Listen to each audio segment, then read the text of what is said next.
Hi, my name is Gilbert Ambler. I'm a firearms attorney at Ambler Law Offices, and my practice, as you may have guessed, spans a wide range of firearms-related issues. Everything from self-defense cases to helping people obtain their concealed handgun permit or challenging revocations of a concealed handgun permit.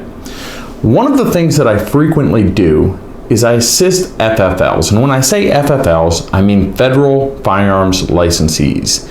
Now, my assistance to federal firearms licensees comes in a variety of categories.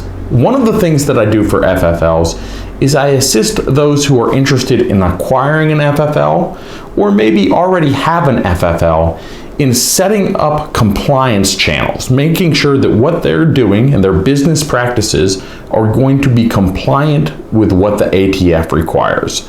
Because the firearms business, dealing, manufacturing, or importing firearms is a heavily regulated business, and these regulations change from time to time. For gun stores, for those that are engaged in the business, the requirement to remain in compliance, the burden to remain in compliance is on the store. It's not an excuse to say, I did not know to the ATF.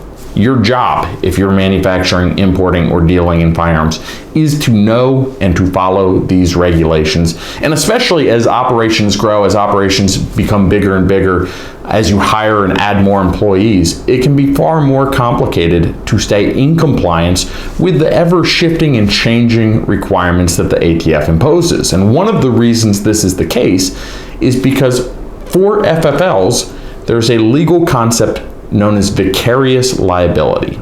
And vicarious liability means that the FFL, the responsible persons, the owners essentially, or the managers of the firearms licensee, are responsible for the actions of every employee down the chain.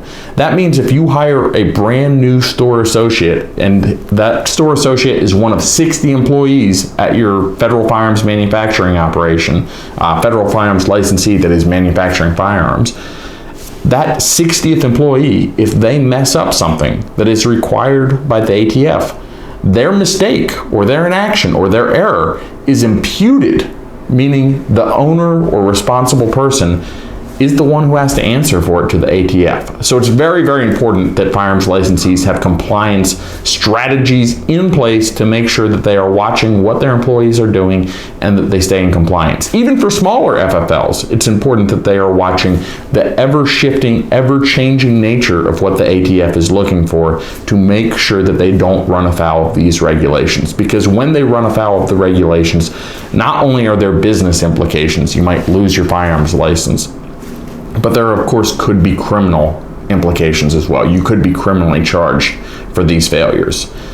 The other thing I do for FFLs, and unfortunately this comes after there has been an issue, is I assist FFLs that have received either a warning or a revocation letter. And a warning or a revocation letter means that there has already been a mistake, there's been an error, or there's been an allegation that there has been a mistake or error, and now we need to deal with the ATF. And so if the ATF has sent you a warning letter or sent you a revocation letter, especially when it comes to revocation, that means that they are intent on shutting down your business.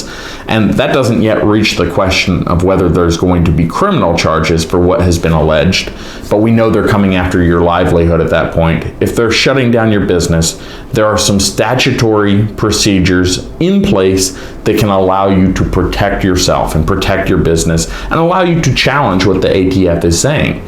The important thing to note is that there are some strict deadlines on these statutory requirements, deadlines on how long you have to appeal a revocation letter, for example.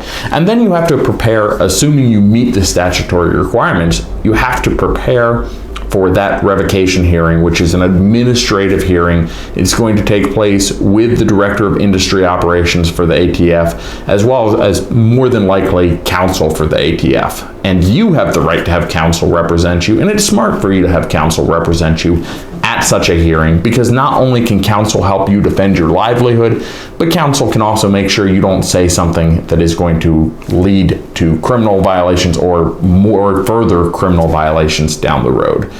So if you are an FFL, if you currently have a federal firearms licensee and you're thinking about your compliance strategies and whether you're compliant right now and whether you could be doing a better job, or maybe you're thinking about getting an FFL and you want to apply for a federal firearms licensee, but you want to make sure before you apply that you have everything lined up, everything in order so that you are prepared, give me a call. You can reach my office at 540-550-4236. Again, that's 540-550-4236. And this is Attorney Gilbert Ambler at Ambler Law Offices.